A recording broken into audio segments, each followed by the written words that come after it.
여러분 안녕하십니까. 11월 30일 화요일 뉴스투데이 경남 시작하겠습니다. 오늘의 주요 뉴스입니다. 창원 문성대학교가 빅데이터 사업을 하겠다며 미국의 한 대학교에 28억 원을 송금했는데 이 가운데 18억 원의 송금 기관이 협약기관과 다르고 사용 내역도 없는 것으로 밝혀졌습니다. 진주 문산농협이 코로나19로 취소한 행사 예산을 조합원에게 돌려주거나 이월하지 않고 이사 감사들에게 200만 원씩 나눠져 논란입니다.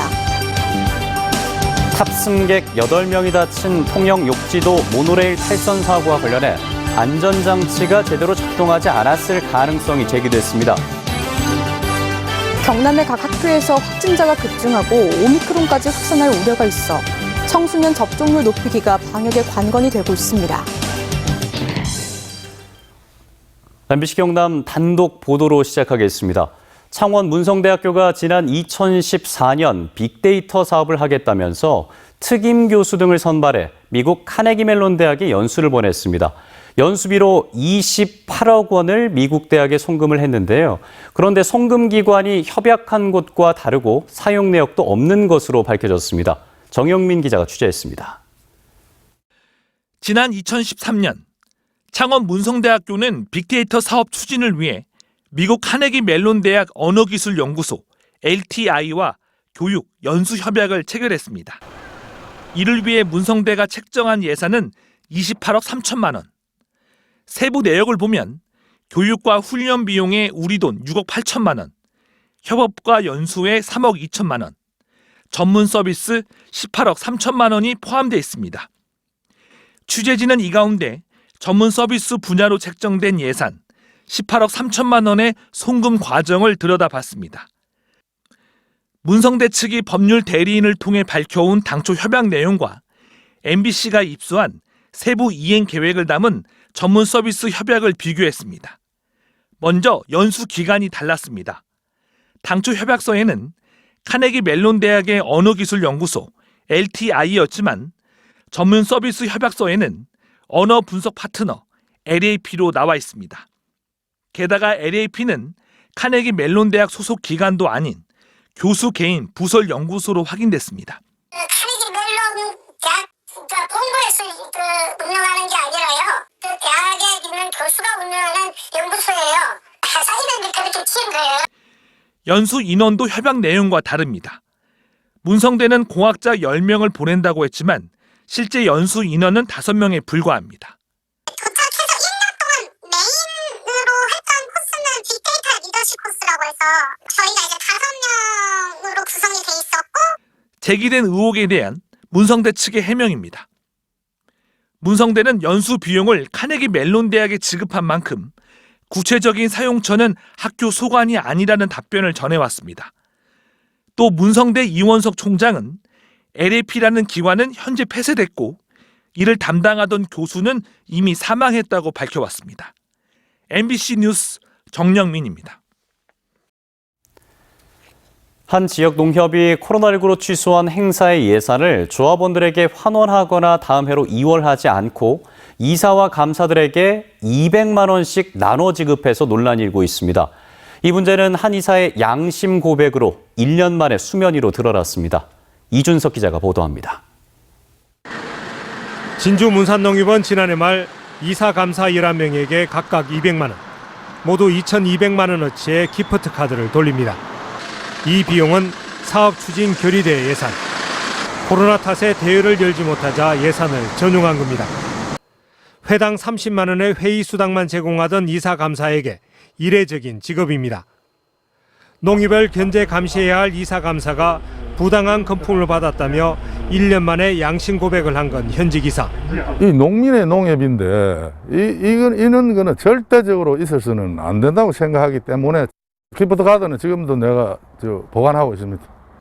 A 이사는 이사회가 지난해 말 농협 임직원의 성과급 300% 지급을 승인하자 이에 대한 대가성으로 기프트 카드를 제공한 것이 아닌가 의혹도 제기합니다.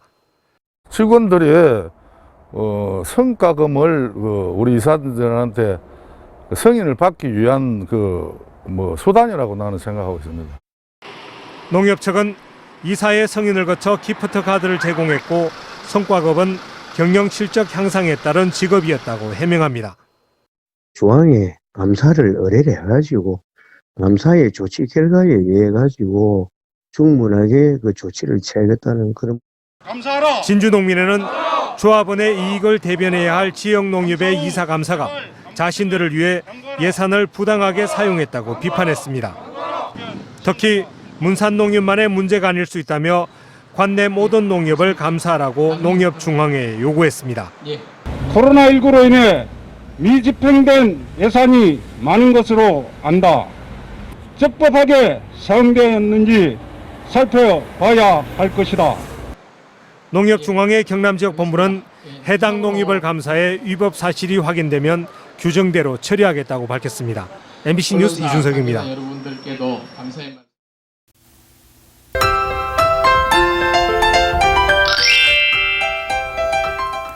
현재 우리 지역 곳곳에는 비가 내리고 있습니다. 이 비는 아침 사이에 전 지역으로 확대되고 오후에 대부분 그칠 것으로 보이는데요. 특히 오늘 낮에는 돌풍과 천둥, 번개를 동반한 시간당 10에서 20mm의 매우 강한 비가 내려 주의가 필요합니다. 오후까지 예상되는 강수량은 최대 60mm가량 되겠습니다. 또 경남 서부 내륙 지역은 내일까지도 눈이나 비가 이어지는 곳이 있겠습니다. 오늘 창원을 포함한 8개 지역에는 강풍 예비특보가 발표됐습니다. 내일까지 경남 남해안 지역을 중심으로 순간풍속 시속 70km의 매우 강한 바람이 불겠는데요. 이 밖에 다른 지역에도 강풍이 부는 곳이 있어서 안전사고에 특히 유의해 주시길 바랍니다. 레이더 영상 보시면 서해상에서 다가오는 기압골의 영향으로 오늘 우리 지역에는 비가 내리겠습니다. 비가 오는 지역은 가시거리가 짧고 도로가 미끄러워서 안전운전 해주시길 바랍니다. 오늘 비가 오면서 낮에도 서늘한 날씨를 보입니다. 현재 기온 보시면 함안 3도, 창원은 6도에서 시작하고요. 한낮 기온은 창원 14도, 양산은 15도까지 오르겠습니다. 거창의 아침 기온 2도, 진주는 3도에서 시작합니다. 낮에는 진주 13도, 합천은 12도까지 오르겠습니다. 바다의 물결은 최고 4m까지 매우 높게 일겠고요. 대부분 해상에는 풍랑 예비특보가 발표됐습니다. 내일 아침 기온이 오늘보다 크게 떨어지고 바람도 강하게 불겠습니다. 비가 온 뒤 찾아오는 추위에 건강관리 잘해주시길 바랍니다. 날씨 정보였습니다. 통영 욕지도의 모노레일 탈선 사고 원인을 경찰이 조사하고 있습니다. 사고 차량은 승강장에 도착하기 직전 속도를 줄여야 하는데 반대로 속도를 내면서 선로를 이탈한 것으로 확인됐는데요. 안전장치가 제대로 작동되지 않았을 가능성도 제기되고 있습니다. 서윤식 기자의 보도입니다. 모노레일 차량이 처참히 구겨진 채 구조물 위에 널브러져 있습니다. 선로에서 떨어져 나와 5m 아래로 추락하면서 타고 있던 승객 8명이 다리가 부러지는 등 큰 부상을 입었습니다. 많이 다칠 것 같아. 야, 기분 좋게 놀라와. 이게 무슨 일이고? 야, 진짜. 사고가 난 모노레일은 어제 오후 2시쯤 승강장을 50여 미터 앞두고 잠시 멈췄습니다. 위험 감지 센서가 작동한 것인데 관제실은 별다른 이상이 없다는 걸 확인한 뒤 수동으로 모노레일 운행을 재개했습니다. 그런데 10여 미터쯤 움직이던 차량이 갑자기 속도를 내더니 승강장을 불과 10여 미터 앞둔 곳으로 곤두박질 쳤습니다. 사고 차량은 25도가 넘는 경사 구간에서 갑자기 속도를 내며 승강장으로 진입하다 선로를 이탈했습니다. 이 모노레일은 일반 구간에선 분당 75m, 급형사인 승하차 구간에선 분당 10m로 속도가 줄도록 설계됐습니다. 그런데 무슨 이유에선지 사고 당시 차량의 속도는 오히려 빨라졌습니다. 급경사 구간에서 만나면서 갑자기 이게 빨라지더니 그다음부터 CCTV가 이제 끊어져 버렸습니다. 욕지도 모노레일은 지난해 1월 개장한 뒤 불과 6개월 만에 일부 레일에서 치명적인 결함이 확인돼 운행이 중단됐습니다. 이후 안전 문제로 수차례 정비가 이루어졌지만 결국 대형 사고로 이어졌습니다. 관내 모든 관광시설을 포함한 각 공사 현장에 대해 특별 안전 점검을 실시하고 이번에도 레일 자체의 문제 때문에 사고가 난 것인지는 확인되지 않고 있습니다. 교통안전공단과 경찰, 국립과학수사연구원 등이 사고 경위와 원인 조사에 들어간 가운데 통영시는 모노레일 운영을 무기한 중단했습니다. MBC 뉴스 서윤식입니다. 경남에서 백신 접종이 시작된 지 9개월이 넘었지만 10대 청소년의 접종률은 18% 정도로 저조한데요. 특히 새로운 변이 바이러스인 오미크론의 확산 우려까지 나오면서 10대 백신 접종률 높이기는 더 중요해졌습니다. 보도에 신은정 기자입니다. 경남의 백신 접종 2차 이상 완료자는 전체 도민의 78.2%인 259만여 명. 이 가운데 12살에서 17살까지 청소년의 접종 완료율은 18.3%로 90% 안팎인 다른 연령층에 비해 크게 낮습니다. 백신 안전성에 대한 우려 탓입니다. 열나거나 머리 아프거나 죽는 사람도 봐가지고 부작용이랑 엄마도 맞지 말라고 하셔서.